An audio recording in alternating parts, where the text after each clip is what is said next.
ચોમાસા બાદ શહેર અને આસપાસના વિસ્તારોમાં બિસ્માર બનેલા રસ્તાઓની સમસ્યા કાયમી ઉકેલ માટે મહેસાણા મહાનગરપાલિકા દ્વારા મોટા પાયે કામગીરી હાથ ધરવામાં આવી છે. પાલિકા વિસ્તાર અને નવા ભણેલા ગ્રામ્ય વિસ્તારોમાં કુલ 32 જેટલા મુખ્ય અને આંતરિક રસ્તાઓને અંદાજે 24 કરોડ રૂપિયાના ખર્ચે રીફ્રેશ કરવાની કામગીરી હાલ વેગવંતી બની છે. ઊંઝા મકતુપુર હાઈવે પર એક એક્ટિવા અને ઇનોવા કાર વચ્ચે ગમખ્વાર અકસ્માત સર્જાયો હતો. આ અકસ્માતમાં એક્ટિવા ચાલક યુવાનનું ઘટના સ્થળે કરુણ મોત થયું છે. મામલે ઊંઝા પોલીસ સ્ટેશનમાં ફરિયાદ નોંધવામાં આવી છે. માહિતી અનુસાર ઊંઝાના રહેવાસી રાકેશભાઈ પ્રવીણચંદ્ર મોદી ગઈકાલે સાંજે સિદ્ધપુર તરફથી ઊંઝા જઈ રહ્યા હતા. તેઓ મકતુપુર ગામ પાસે સરદાર સોસાયટી નજીકથી પસાર થઈ રહ્યા હતા ત્યારે પાછળથી પૂર ઝડપે આવતી રહેલી ઇનોવા ગાડીના ચાલકે તેમના એક્ટિવાને ટક્કર મારી હતી.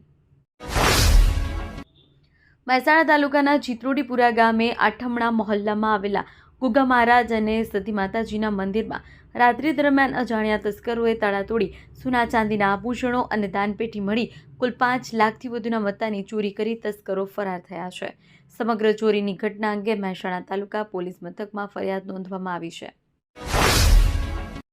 મહેસાણા મહાનગરપાલિકાનું 1 વર્ષ પૂર્ણ થવા નિમિત્તે 1 જાન્યુઆરી 2026ના રોજ સાંજે 4 વાગે મહેસાણા પંડિત દીનદયાળ ઉપાધ્યાય ટાઉન હોલ ખાતે મુખ્યમંત્રી ભૂપેન્દ્ર પટેલના વરદ હસ્તે મહેસાણા મ્યુનિસિપલ કોર્પોરેશનમાં ₹140 કરોડના વિકાસ પ્રકલ્પો તેમજ જિલ્લાના વિવિધ વિભાગના ₹696 કરોડના વિકાસ પ્રકલ્પોનું લોકાર્પણ ખાતમુહૂર્ત કરવામાં આવ્યું છે.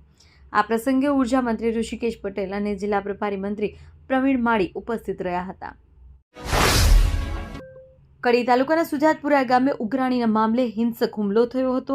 પાર્લર પર નાસ્તાના બાકી પૈસા માંગવા જેવી સામાન્ય બાબતે 4 શખ્સોએ યુવક પર અને મહિલા પર હુમલો કર્યો હતો.